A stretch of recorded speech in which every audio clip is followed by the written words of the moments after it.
Good morning 12th class. अपना next lesson book first से India's gift to the world यानी कि भारत का विश्व को उपहार, जिसमें हमारा फर्स्ट चैप्टर है हाउ योगा हील्स, यानी योगा कैसे स्वस्थ करता है या फिर योगा कैसे स्वस्थ रखता है। अब सबसे पहले हम अबाउट द लेसन के बारे में पढ़ेंगे। About the lesson, how yoga heals lesson जो है वो तिमोथी बर्जिन ने लिखा है। Timothy Burgin is the founder and executive director of yogabasics.com। Timothy Burgin जो है वह yogabasics.com के संस्थापक वह एग्जीक्यूटिव डायरेक्टर यानी कि संस्था निदेशक है। A certified and well known yoga instructor, वह एक जाने माने योगा इंस्ट्रक्टर है, एक्यूपंक्चरिस्ट है, डिज़ाइनर है और राइटर है। He received yoga teaching training, इन्होंने योगा सिखाने का या फिर योगा शिक्षा का प्रशिक्षण, ट्रेनिंग यानी प्रशिक्षण जो है वह प्राप्त किया है। And created an online resource guide for yoga students, और जो योगा के स्टूडेंट्स हैं उनके लिए ऑनलाइन रिसोर्सेज जो है वह उपलब्ध करवाए हैं। And people in general as well as for the whole world, और ये ऐसे ही इन्होंने पूरे विश्व के लोगों के लिए भी उपलब्ध करवाया है, यानी कि जो पूरे विश्व के लोग हैं या फिर जो आम लोग हैं उन सब के लिए भी इन्होंने कुछ रिसोर्सेज उपलब्ध करवाए हैं। He continues with his objective of teaching yoga, pranayama and meditation and with devotion to render selfless service to the world at large. उन्होंने मतलब जो तिमोथी बर्जिन इन्होंने विश्व को निस्वार्थ सेवाएं देने के लिए योगा, प्राणायाम व ध्यान सिखाने के लिए अपने उद्देश्य को जारी रखा, यानी कि इनका एक उद्देश्य था कि पूरे विश्व के लोगों को योगा, प्राणायाम और ध्यान सिखाया जाए, जो कि अभी भी यह निस्वार्थ रूप से ये लोगों को सिखाए जा रहे हैं। How yoga heals highlight the immense benefit of practicing yoga with its different posture, breathing techniques and meditation exercise. How yoga heals जो चैप्टर है इसके अंदर यह हाईलाइट किया गया है कि योगा जो है वह कैसे हमारे जो डिफरेंट पोस्चर्स जो होते हैं, यानी कि जो डिफरेंट आसन जो होते हैं, ब्रीथिंग टेक्निक्स यानी कि जो प्राणायाम जो होते हैं, और जो हमारे ध्यान की जो एक्सरसाइज होती है, इसके साथ साथ ही किस तरह से हमारे लिए बहुत ज़्यादा यह यूज़फुल है, बहुत ज़्यादा बेनिफिट है। Yoga is presented as an effective and versatile way of healthy life. Yoga जो है वह बहुत ही ज़्यादा प्रभावित है और बहुत ही ज़्यादा अलग अलग तरीक़ों से हमारा जो स्वस्थ जीवन है उसके हमें जो है वो एक हेल्दी लाइफ प्रदान करता है। और वो क्या करता है कि हमारे लाइफ के अंदर से जो स्ट्रेस है उसको थोड़ा कम करता है, और हमारी जो हेल्थ रिलेटेड प्रॉब्लम्स है उनको कम करता है। तो बस ये बताते हैं कि योगा जो है वो बहुत ज़्यादा तरीके से इफ़ेक्टिव है, और ये क्या करते हैं हमारी लाइफ को हेल्दी बनाने के लिए हेल्दी बनाता है, और हमारी लाइफ के अंदर से स्ट्रेस और जो भी हमारी हेल्थ प्रॉब्लम्स है उनको ठीक करता है। Yoga employs an intensive holistic approach that concentrates on peace, bliss, good health, harmony and all round fitness. Yoga जो है यह विस्तृत रूप से एक दृष्टिकोण रखता है, यानी कि योगा जो है एक विस्तृत रूप से एक दृष्टिकोण रखता है, जिसके अंदर क्या होता है कि जिससे यह हमको पीस, शांति, ब्लीस, आनंद, अच्छी हेल्थ, हारमोनी, और ये कह सकते हैं कि जो हमारी पूर्ण रूप से हमको एक फिटनेस यानी कि पूर्ण रूप से यह फिट करने पर कंसंट्रेट करता है। यानी कि इतना बड़ा इसका ये इतना ज़्यादा प्रभावशाली होता है कि यह हमको हमारी जो पूरी बॉडी होती है उसको फिट करने के लिए मदद देता है। Timothy Burton commend the scientific role of Indian yoga by creating a link between yoga and stress and disease. Timothy Burgin जो है वह भारतीय योगा की जो वैज्ञानिक पद्धति हैं उसकी बहुत ज़्यादा प्रशंसा करते हैं, और वो यहाँ पे कहते हैं कि किस तरह से योगा तनाव और बीमारी के बीच में एक लिंक जो है, एक संबंध जो है वह बना हुआ है। The American yoga expert here describe an ancient Indian way of healthy lifestyle based on yoga system। जो एक अमेरिकन योगा एक्सपर्ट से जो यहाँ पर प्राचीन भारत जो है उसकी हेल्थी लाइफस्टाइल के बारे में बताते हैं कि जो हमारी प्राचीन भारतीय लाइफ थी वह हेल्थी क्यों थी, क्योंकि वह योगा सिस्टम के ऊपर बेस्ड थी। And acknowledge it as precious gift to the rest of the world in the modern unhealthy environment. और वो ये कहते भी है, ये मानते भी है कि जो हमारा आधुनिक अनहेल्दी एनवायरनमेंट चल रहा है, मॉडर्न अनहेल्दी एनवायरनमेंट चल रहा है, उसके लिए योगा जो है ये बहुत ही मूल्यवान गिफ्ट बन करके साबित हुआ है। Now start the lesson. It has become common knowledge that yoga is good for you. तो यह बहुत ही सामान्य बात है, बहुत ही सामान्य ज्ञान की बात है कि योगा जो है वो हमारे लिए या योगा जो है आपके लिए बहुत ही ज़्यादा अच्छा है।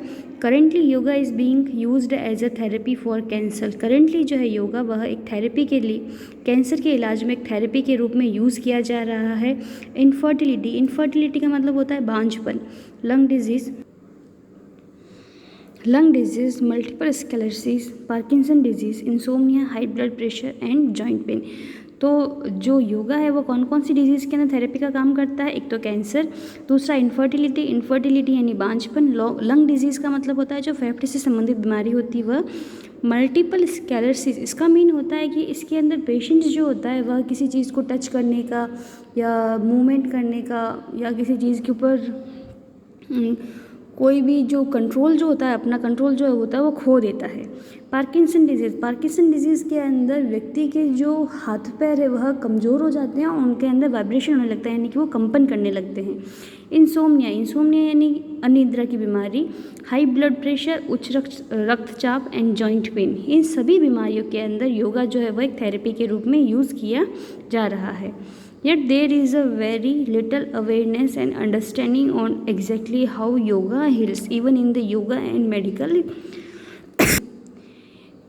योगा और जो मेडिकल कम्युनिटीज़ हैं यहाँ पर भी अभी तक जो है योगा के प्रति कि किस तरह से योगा जो है वो हमारे स्वास्थ्य को ठीक कर सकता है, उसके प्रति अभी बहुत ही कम जागरूकता है और लोगों के अंदर बहुत ही कम समझ है, यानी कि लोगों के अंदर पूर्ण नॉलेज नहीं है, टोटल कंप्लीट नॉलेज नहीं है कि योगा जो है वो हमारी लाइफ के लिए कितना ज़्यादा बेनिफिट हो सकता है। और ये कहे तो मेडिकल फैसिलिटीज़ या फिर मेडिकल कम्युनिटीज़ जो है वहाँ पर भी अभी तक इसके बारे में पूर्ण जानकारी नहीं है। The key is to understand the relationship between stress, yoga and disease. सबसे महत्वपूर्ण बात यह है कि हमें योगा, स्ट्रेस और बीमारी के बीच में जो रिलेशन है उसको समझना होगा। Medical research estimate that as much as 90% of illness and disease is stress related.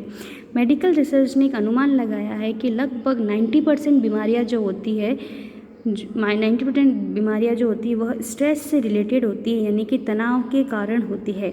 A few of the many disease and condition that have been linked to the overactive stress response include, और कुछ disease जो होती है इनमें से या फिर कुछ स्थिति जो होती है वह ओवर एक्टिव स्ट्रेस के कारण भी हो सकती है, जिसके अंदर है cardiovascular disease, depression, anxiety, some type of diabetes, malnutrition. और कार्डियोवैस्कुलर डिजीज़ यानी कि हमारा जो हार्ट होता है, हमारा जो हृदय होता है उसके रक्तचाप से संबंधित बीमारी। डिप्रेशन सभी जानते हो, डिप्रेशन का मतलब होता है अत्यधिक तनाव। एंजाइटी, चिंता, और कुछ तरह की जो डायबिटीज़ जो होती है उन डायबिटीज़ की बीमारियां भी जो है वह ओवर एक्टिव यानी कि अत्यधिक तनाव के कारण यह सब कुछ होता है। तो दो क्वेश्चन इसमें से बनते हैं कि योगा जो है थेरेपी के रूप में कौन कौन सी बीमारियों में यूज़ की जा रही है। तो आपने पढ़ा cancer, infertility, lung disease, multiple sclerosis, Parkinson disease, insomnia, high blood pressure and joint pain. फिर है ओवर एक्टिव स्ट्रेस से होने वाली बीमारियां कौन सी हैं, तो वह है cardiovascular disease, depression, anxiety, some type of diabetes, mellitus. What we feel as stress is the product of sympathetic nervous system or the fight or flight response and almost instantaneous surge in heart rate. What we feel as stress, जिसे हम तनाव कहते हैं या फिर जिसे हम तनाव जैसा महसूस करते हैं, is the product of the sympathetic nervous system. यह जो हमारा सिंपैथिक नर्वस सिस्टम है इसके द्वारा उत्पन्न होता है। और the fight or flight response and almost instantaneous surge in heart rate, या फिर हम ये कह सकते हैं कि जो हमारे शरीर की लड़ो और भाग जाओ की प्रतिक्रिया होती है वही स्ट्रेस से है, जो कि सिंपैथिक नर्वस सिस्टम से उत्पन्न होता है। और इसके अंदर क्या होता है कि जो हमारे जो हृदय जो गति होती है, जो हार्ट रेट होती है वो अचानक से बढ़ जाती है, यानी कि बहुत ज़्यादा ये हृदय की गति तेज़ हो जाती है। कार्डियक आउटपुट हमारे हृदय की गति है, हमारे हृदय की ऊर्जा है, और ब्लड प्रेशर है, यानी कि यह हमारी बॉडी के अंदर ब्लड प्रेशर को उत्पन्न करता है। स्वेटिंग, इसमें क्या होता है, पसीना आता है। शैलो ब्रीथिंग, हमारी जो सांसें हैं वह छोटी होने लगती हैं। एंड जो मेटाबॉलिज्म जो होता है हमारा, metabolism combined with the tensing of muscles, तो इसमें क्या होता है कि हमें पसीना आने लगता है, हमारी जो सांस लेने की जो स्पीड होती है वह कम होने लगती है, और जो हमारी जो ऊर्जा निर्माण है, यानी कि हमारी बॉडी के अंदर जो एनर्जी है, मतलब क्या कह सकते हैं, बॉडी के अंदर जो ऊर्जा है वो बहुत ज़्यादा तेज़ होने चल लगती है, combined with the tensing of muscles, और जो हमारे मसल्स जो होते हैं उनके अंदर खींच होने लगता है, यानी कि वो मसल्स जो हैं वो अपने अंदर खिंचाव महसूस करने लगते हैं। जैसे हम लोगों को बुखार आता है या फिर बहुत ज़्यादा बीमार हो जाते हैं तो हमारे जो हाथ है वो एकदम से हमको ऐसा लगता है ये खींच रहे हैं, एकदम से उनको शामिल करने में हमें थोड़ी सी प्रॉब्लम होती है। तो वही चीज़ ये बता रहा है यहाँ पर। Internally the fight or flight response shut down digestion and elimination and reduce blood flow to the internal organ. और हमारे शरीर के अंदर जो ये लड़ो या भागो की जो प्रतिक्रिया होती है, ये क्या करता है कि जो हमारे अंदर जो पाचन की जो क्रिया होती है या फिर जो